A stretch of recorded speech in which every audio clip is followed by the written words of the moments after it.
Imagina despertar y darte cuenta de que el mar, símbolo de vida y tranquilidad, se transforma en una señal del apocalipsis.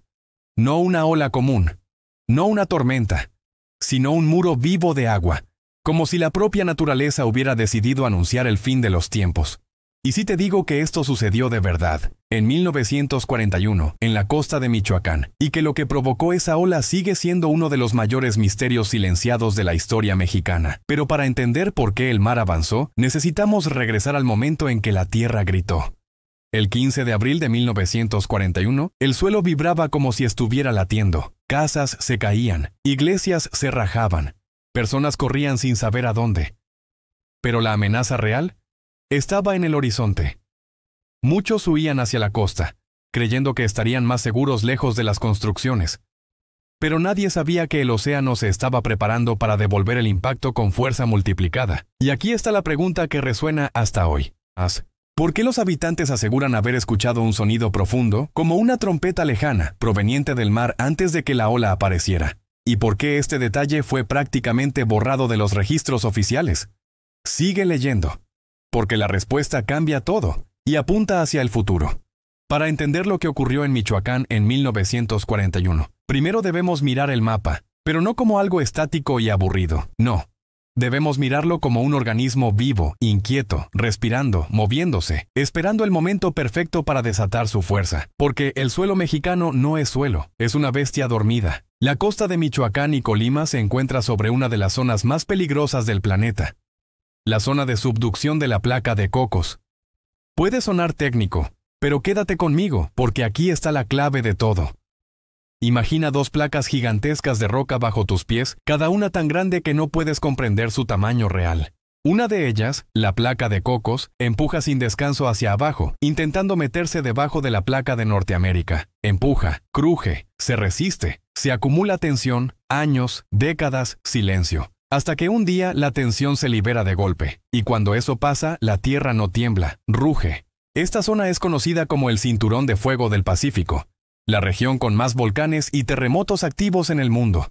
Y Michoacán está justo ahí, en el corazón de la tormenta geológica.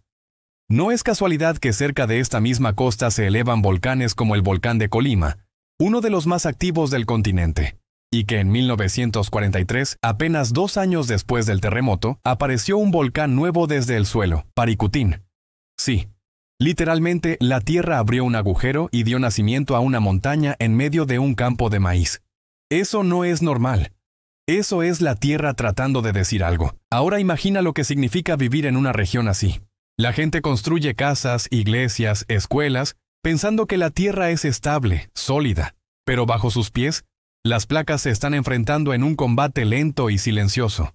Colima, Michoacán y Jalisco forman lo que algunos geólogos llaman la zona sísmica del Pacífico mexicano, donde los movimientos pueden liberar tanta energía como miles de bombas atómicas juntas. Y lo más aterrador es que no avisan. No hay cuenta regresiva. No hay señal. Un minuto estás comiendo, riendo, viviendo. Y al siguiente todo se convierte en polvo, gritos y cielo cubierto de tierra. Pero lo que hace esta región aún más peligrosa es el mar. A simple vista, el océano Pacífico parece tranquilo, infinito, hermoso. Pero debajo de su superficie hay cicatrices, pliegues, fracturas, como si fuera un espejo roto. Cuando la placa se mueve, el fondo del océano también se mueve. Y cuando el fondo marino se levanta o cae bruscamente, el mar responde. Aquí nacen los tsunamis, no en películas, no como mitos. Aquí, frente a las costas de Michoacán. Por eso, cuando decimos que el mar avanzó en 1941, no estamos hablando de una ola, estamos hablando de un monstruo líquido creado por la fuerza de la tierra misma. Una ola que no rompe suave, una ola que no perdona, una ola que no se detiene solo porque tú la mires. Y lo más inquietante, esta zona sigue activa hoy. Las placas siguen empujando, el volcán sigue respirando, el mar sigue esperando. Lo que pasó en 1941 no fue un accidente histórico, fue un recordatorio. La pregunta no es si volverá a ocurrir, la pregunta es ¿cuándo? El 15 de abril de 1941 comenzó como cualquier otro día. Nadie imaginaba lo que estaba a punto de suceder. El sol iluminaba las calles, los niños jugaban, los comerciantes acomodaban sus puestos y la vida seguía su ritmo normal. No había señales, ningún presagio, pero bajo la superficie, la Tierra ya había tomado su decisión. A la 1:09 de la tarde, cuando el día estaba en pleno movimiento, ocurrió. Primero fue un silencio extraño. Un silencio que nadie supo explicar. Como si el aire se hubiera detenido. Como si el mundo hubiera tomado una inhalación profunda y se negara, por un segundo interminable, a exhalar. Y entonces, la tierra rugió. No tembló, no vibró, rugió. Como un animal gigantesco tratando de arrancarse las cadenas. El suelo se sacudió de golpe. Las paredes comenzaron a crujir como huesos al romperse. Los vidrios explotaron hacia afuera. La gente gritaba, intentando mantener el equilibrio, pero el piso se movía como si fuera líquido. Era imposible mantenerse de pie. Casas enteras comenzaron a inclinarse como si fueran de papel. La Catedral de Colima, un símbolo de fe y estabilidad, se quebró. Sus torres se estremecieron.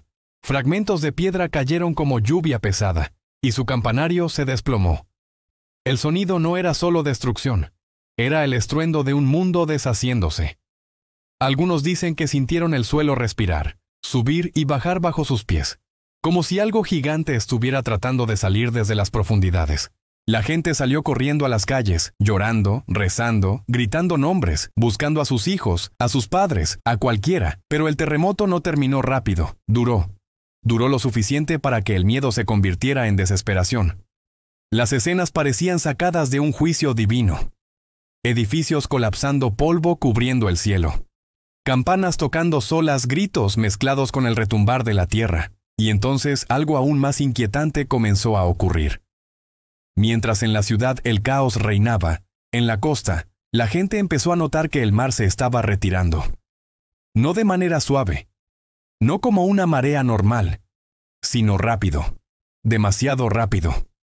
Barcos quedaron varados sobre la arena. Las rocas del fondo marino, que nunca deberían ser vistas, estaban expuestas. Los peces saltaban desesperados, intentando regresar al agua. La gente no entendió lo que estaba pasando. Algunos se acercaron para mirar. Otros caminaron hacia la costa, hipnotizados por el vacío. Parecía un milagro, pero era una advertencia. Porque cuando el mar se retira así, no está huyendo, está tomando impulso.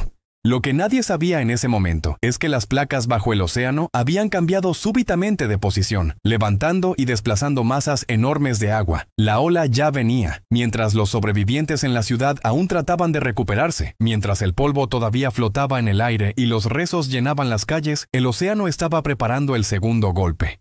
Y este golpe no distinguiría entre ricos o pobres, creyentes o incrédulos, pescadores o comerciantes. Era una fuerza ciega. En los momentos posteriores al terremoto, el miedo no había terminado, apenas había comenzado, porque lo más aterrador de ese día no fue cómo la tierra se movió. Y en el siguiente capítulo entenderás cómo una pared de agua se formó en el horizonte.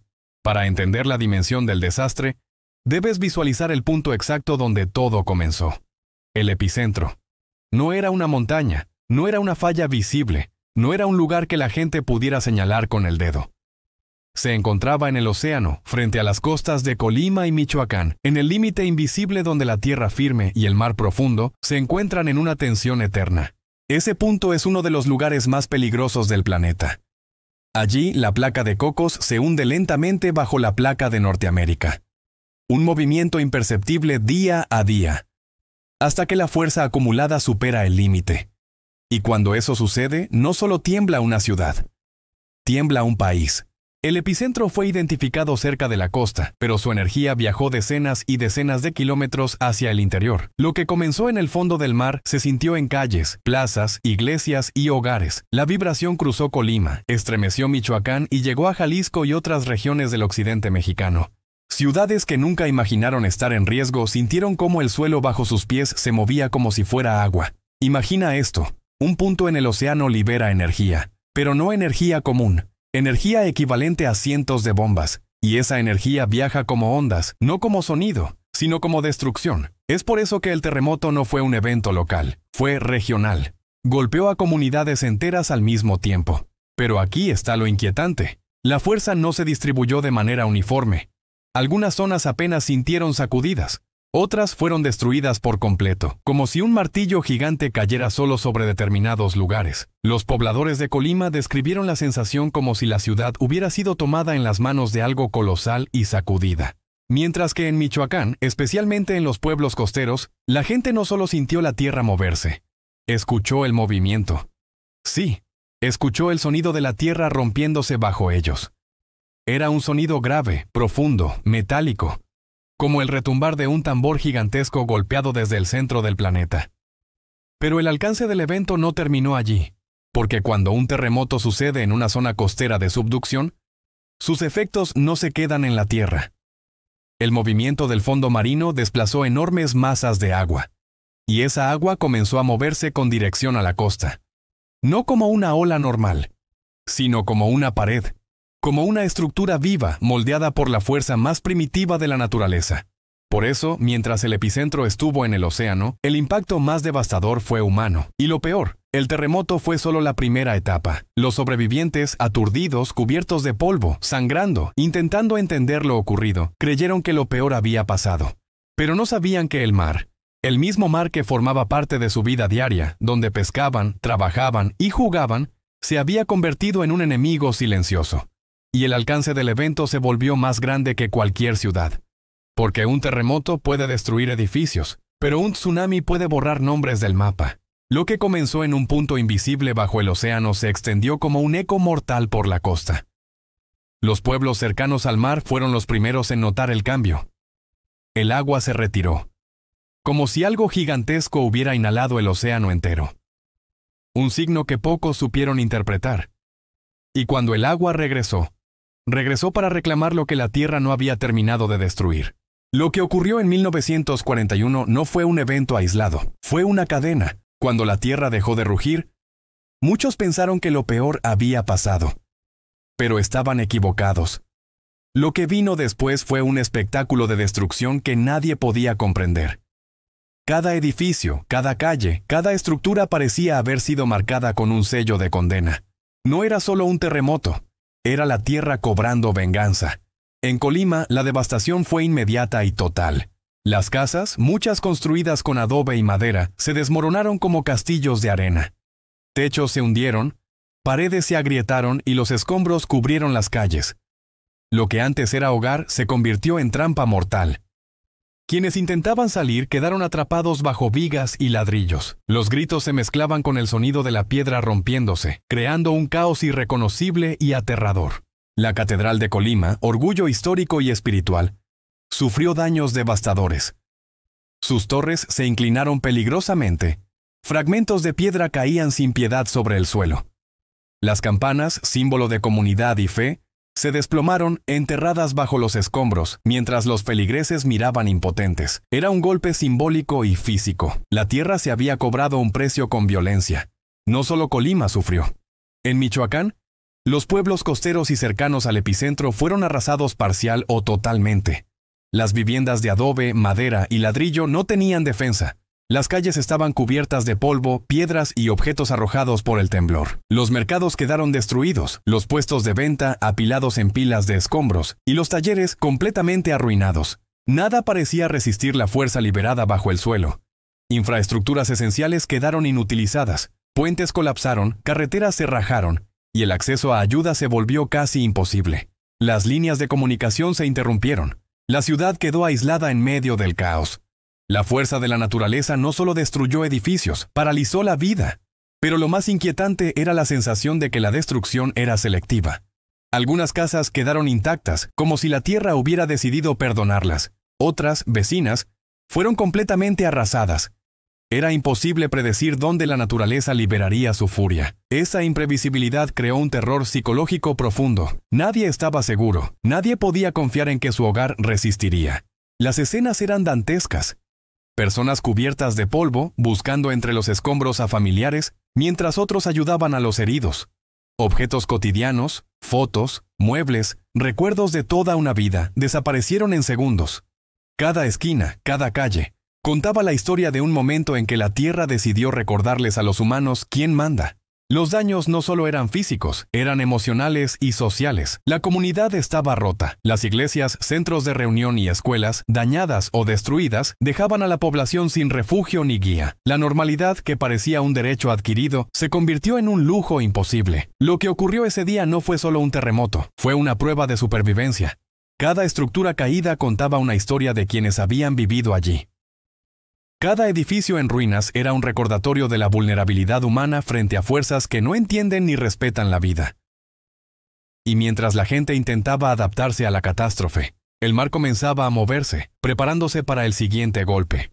Porque los daños materiales, por más devastadores que fueran, no fueron el final de la historia. Lo que la tierra destruyó, el océano estaba listo para arrasar. Los sobrevivientes lo sabían. Aquel día habían visto el rostro verdadero de la naturaleza, y no había garantía de que mañana sería distinto. Lo que la historia registra como daños materiales es solo la punta del iceberg.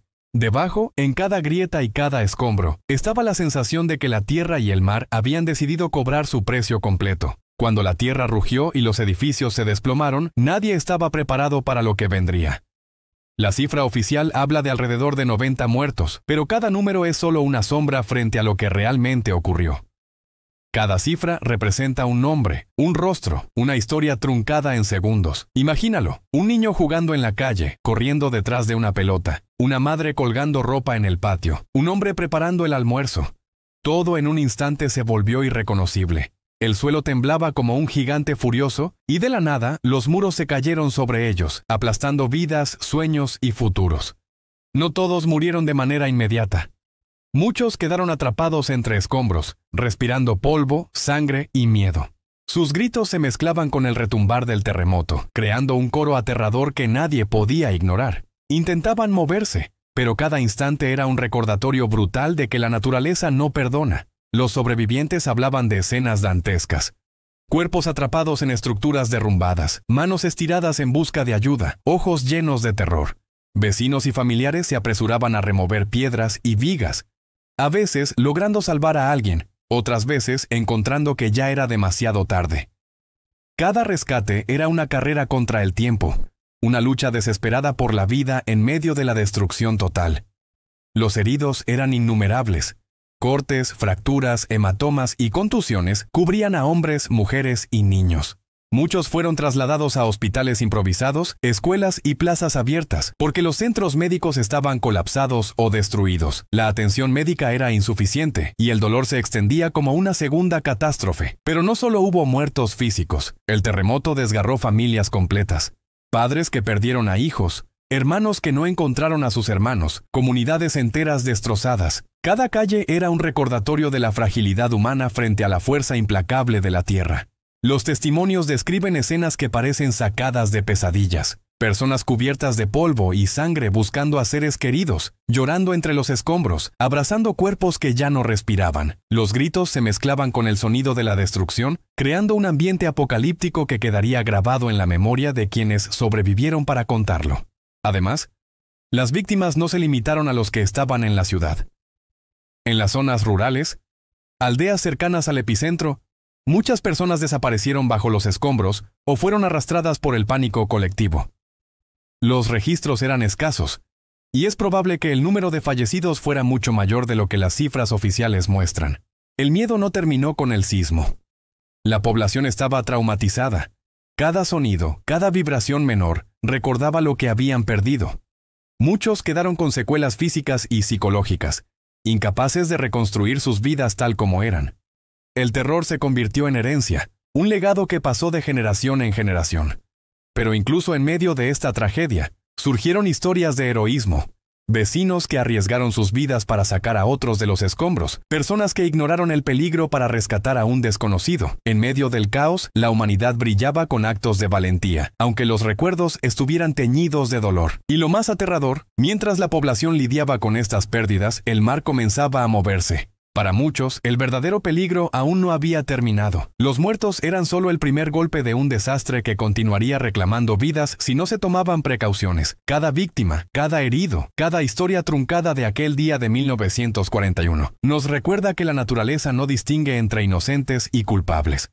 Cuando la tierra dejó de rugir, muchos creyeron que el horror había terminado. Creyeron que podían respirar, mirar los escombros y comenzar a reconstruir. Pero estaban equivocados. Porque justo frente a la costa, algo mucho más aterrador comenzaba a formarse. El océano se estaba preparando para atacar. No era una ola común. No era una marea inofensiva. Era una pared viva de agua, que crecía lentamente, impulsada por la misma fuerza que había hecho temblar la tierra. La placa de Cocos había liberado su energía en el fondo del mar, desplazando kilómetros cúbicos de agua con una violencia que nadie podía imaginar. Los habitantes de la costa comenzaron a notar signos extraños. El agua retrocedía como si el mar mismo estuviera inhalando profundamente, dejando a la vista el fondo marino, los barcos varados y los peces luchando por sobrevivir. Algunos caminaron hacia el litoral, confundidos, pensando que podían inspeccionar la playa. Otros corrieron instintivamente, sin saber que estaban frente al preludio de la muerte. Y entonces la ola apareció. No suave, no pausada, violenta, implacable, devastadora. Se movió como un monstruo colosal, arrastrando todo a su paso. Casas cercanas a la orilla fueron arrancadas de sus cimientos. Árboles, animales, botes, vehículos, nada podía resistir. La fuerza del agua no distinguía entre rico o pobre, joven o viejo, culpable o inocente. Todo era destrucción. Los testimonios describen un sonido que helaba la sangre. Un rugido profundo, como si la tierra misma estuviera gritando a través del océano. Las personas que lograron mirar la ola decían que parecía un muro imposible, una barrera de agua más alta que cualquier edificio, avanzando con intención propia. Muchos intentaron escapar, corrieron hacia el interior, hacia colinas y caminos más altos, pero el pánico era general. La confusión reinaba. El polvo, mezclado con el agua que arrastraba lodo y escombros, hacía imposible ver claramente. Cada segundo era una lucha por la vida. El tsunami no perdonaba. Golpeaba con precisión devastadora. Aldeas enteras quedaron sumergidas, destruidas, borradas de la memoria del día. El sonido del agua rompiéndose y arrastrando todo a su paso, se mezclaba con los gritos de las víctimas atrapadas. Era un caos totalmente apocalíptico, como si la naturaleza hubiera decidido reclamar su precio final. Y lo más inquietante, no hay registros exactos de cuántas personas murieron arrastradas por el mar. Los números oficiales hablan de decenas de víctimas, pero muchos relatos sugieren que fueron muchos más, especialmente en aldeas pequeñas donde nadie pudo sobrevivir para contar la historia. El tsunami no solo destruyó físicamente, dejó cicatrices profundas en la comunidad. El miedo a mirar al mar se convirtió en una paranoia permanente. Cada sonido extraño del océano, cada ola más alta de lo normal, recordaba a todos el día en que la naturaleza casi borró a Michoacán del mapa. Lo más aterrador de todo es que este evento no fue un accidente aislado. La región sigue activa, la subducción continúa, y el océano sigue siendo capaz de repetir la tragedia. Cada vez que el mar se retira inexplicablemente, cada vez que un temblor sacude la costa, la memoria del tsunami de 1941 revive, recordando que la fuerza de la naturaleza nunca se agota. Ese día, el terremoto fue solo la primera etapa. El tsunami fue el golpe final, el recordatorio de que la tierra y el mar actúan juntos, y que nadie, por más preparado que crea estar, puede escapar de su furia combinada. Y así los sobrevivientes comprendieron, demasiado tarde, que la catástrofe no se mide solo por los edificios caídos o las vidas perdidas en tierra, sino por el poder que el océano y la tierra poseen cuando deciden mostrar su verdadero rostro. Si creías que el desastre había terminado con el temblor, estabas equivocado. El mar ya había hablado, y lo que venía después marcaría para siempre la memoria de Michoacán. Lo que ocurrió en Michoacán en 1941 no solo dejó edificios destruidos y vidas truncadas, dejó una historia que el tiempo transformó en mito. La pregunta es, ¿por qué la realidad de ese día terminó convertida en una leyenda que algunos todavía susurran como advertencia? Primero, debemos entender la magnitud del evento. Terremoto y tsunami juntos, con muertos, desaparecidos y ciudades parcialmente arrasadas. La fuerza de la naturaleza no dejó testigos completos, solo fragmentos de memoria. Cada relato era parcial, cada testimonio incompleto. Así, el caos mismo creó espacio para la imaginación. La prensa de la época no podía cubrirlo todo. Las carreteras destruidas, los pueblos aislados y el miedo generalizado limitaron la información. Las autoridades intentaron mantener cierto control de los hechos para evitar el pánico, pero el resultado fue que muchos detalles desaparecieron o fueron modificados. Lo que no se documentó se llenó con rumores, exageraciones y dramatizaciones de boca en boca. Algunas historias contaban que una ola gigante había engullido la ciudad entera, que casas y personas desaparecieron en segundos. Nadie podía verificarlo. Los sobrevivientes sabían que el agua había llegado. Pero el tamaño y la magnitud exactos se perdieron en la memoria colectiva. La realidad se mezcló con la percepción de horror, creando una narrativa casi apocalíptica. Además, la naturaleza humana tiende a amplificar lo extraordinario. Frente a un desastre tan violento, los relatos se vuelven más viscerales, más impresionantes. Una ola que arrastra varias casas se convierte en la imaginación popular en una ola que arrasó la ciudad completa. Cada generación añade detalles. Cada narrador ajusta la historia a su entendimiento del miedo. Así nacen las leyendas. El elemento del tsunami como aviso del apocalipsis se introdujo en esta narrativa. Testimonios de sonidos extraños, de mar retirándose de manera inusual, de gritos y polvo, fueron reinterpretados. La historia pasó de ser un evento geológico documentado a un mito de terror, con mar y tierra actuando como fuerzas conscientes y vengativas. También influyó el silencio oficial. Muchos documentos se perdieron, otros fueron clasificados o simplemente ignorados. La falta de registros creaba vacío, y el vacío siempre se llena con historias más dramáticas, más aterradoras. Así, lo que pudo haber sido un desastre natural explicado por geología, se convirtió en una narrativa que parecía sacada de un libro de profecías. Con el tiempo, la historia fue contada en hogares, plazas y escuelas. Cada narrador tenía su versión. Algunos enfatizaban la destrucción, otros el heroísmo de los sobrevivientes. Pero todos coincidían en algo. Ese día, el mundo había mostrado su furia sin piedad. La exageración no era mentira, era la forma en que la memoria intentaba dar sentido a lo incomprensible. Finalmente, la leyenda persiste porque la zona sigue activa. Cada terremoto, cada alerta de tsunami revive los recuerdos del pasado, y las historias de 1941 resurgen como advertencia. No solo sobre lo que ocurrió, sino sobre lo que podría volver a ocurrir. La historia se volvió leyenda porque el miedo, la falta de información y la extraordinaria violencia del evento no podían ser comprendidos de otra manera. Hoy, cuando alguien habla de la ola que engulló Michoacán, mezcla realidad y mito, ciencia y miedo, historia y advertencia. La leyenda perdura porque el recuerdo es visceral, porque el terror no se olvida y porque la tierra y el mar siguen siendo fuerzas que nadie controla. Después de terremoto, destrucción, víctimas y rumores de tsunamis apocalípticos, muchos se preguntan, ¿qué de todo esto es real? ¿Qué confirma la historia y qué es leyenda? La verdad es tan impactante y visceral como los relatos más dramáticos. La tierra habló, el mar respondió y las consecuencias fueron innegables.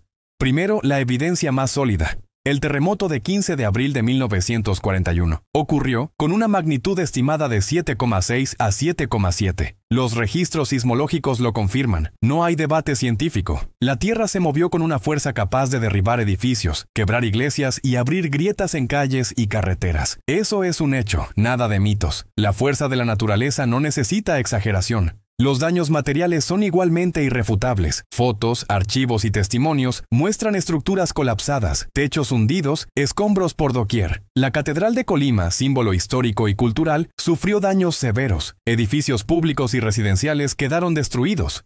No hay dudas. Hubo destrucción masiva. La evidencia física sigue allí, aunque parcialmente reconstruida o desaparecida con el tiempo. Luego están las víctimas. La cifra oficial habla de aproximadamente 90 muertos, pero registros incompletos sugieren que el número real pudo ser mayor, sobre todo en comunidades rurales y aisladas. Los heridos fueron incontables, con muchos trasladados a hospitales improvisados o escuelas habilitadas como refugios. Cada muerte, cada herida, es un testimonio real de la fuerza destructiva del evento. Sobre el tsunami, la historia confirma alteraciones en la costa. El mar se retiró y hubo desplazamientos de agua que afectaron la línea costera. Documentos históricos mencionan olas y cambios en el nivel del mar. Aunque los relatos sobre ciudades enteras engullidas no están verificados, sí existen pruebas de perturbaciones significativas del océano, compatibles con un tsunami menor a moderado. No es fantasía. La geología y los registros coinciden en que hubo una respuesta oceánica a la energía liberada por el terremoto. Además, la historia confirma la actitud humana frente al desastre. Hay registros de rescates, de vecinos salvando vidas entre escombros, de comunidades ayudándose mutuamente. Estos actos de heroísmo son tan reales como los edificios derrumbados o las olas que llegaron a la costa. La memoria colectiva preserva tanto el terror como la valentía. La confirmación de hechos también muestra algo crucial: la vulnerabilidad de la región. Michoacán y Colima se encuentran en una zona de subducción activa, con volcanes y fallas que siguen operando. El terremoto de 1941 no fue un evento aislado, es parte de un patrón geológico que podría repetirse. Esto es real y científicamente verificable. La historia confirma que la región sigue siendo un punto de riesgo sísmico y costero. Lo que la historia no confirma y que la leyenda exagera es la magnitud de la ola que supuestamente engulló ciudades enteras. No existen documentos, fotografías o testimonios verificables que respalden esa versión extrema. Pero lo que sí confirma es que la combinación de terremoto y perturbación oceánica creó peligro real, evacuaciones caóticas y daños en la línea costera. En resumen, lo que la historia confirma de hecho es esto: un terremoto devastador, de magnitud 7,6-7,7. Daños materiales severos, incluidos edificios históricos y residenciales, víctimas y heridos en número significativo. Alteraciones en el océano, consistentes con un tsunami menor, heroísmo y resistencia humana frente a la catástrofe. Riesgo geológico persistente que continúa hasta hoy. Estos son los hechos. Todo lo demás, olas que engullen ciudades enteras, profecías apocalípticas, rumores extraordinarios, son interpretaciones, leyendas y exageraciones que nacieron del miedo y la falta de información. La historia confirma que la naturaleza puede ser impredecible, violenta y letal, y que los humanos, aunque pequeños frente a ella, responden con miedo, valentía y resiliencia. Si pensabas que la historia de 1941 era solo un mito aterrador, ahora sabes que el desastre fue real. Los daños fueron devastadores y la lección sigue vigente. La tierra tembló, el mar respondió, y Michoacán quedó marcado para siempre. Lo que ocurrió en Michoacán en 1941 no fue solo un terremoto, fue una advertencia de la naturaleza, un recordatorio de que la tierra y el mar actúan sin reglas, sin piedad, sin aviso, casas destruidas, vidas truncadas, comunidades enteras temblando frente a la fuerza invisible que movía el suelo y agitaba el océano. Todo eso es real, todo eso ocurrió. Pero también hay algo más profundo. La historia que pasó a ser leyenda nos enseña sobre el miedo, la resiliencia y la memoria colectiva. Los relatos exagerados, los rumores de olas gigantes y ciudades engullidas, nos muestran cómo los humanos transformamos la tragedia en advertencia, cómo buscamos darle sentido a lo incomprensible. Hoy Michoacán sigue vivo, las placas tectónicas siguen empujando, los volcanes siguen respirando y el océano sigue acechando. La naturaleza nunca olvida y nosotros tampoco debemos olvidar. Si quieres descubrir más historias reales que parecen leyendas, eventos que desafían la comprensión y misterios que estremecen hasta el alma, suscríbete al canal. Activa la campana y acompáñanos a desentrañar cada hecho oculto, cada historia visceral y cada advertencia que la Tierra nos deja. No dejes que estas lecciones se olviden. La historia está aquí, esperando que la observes, la sientas y la recuerdes.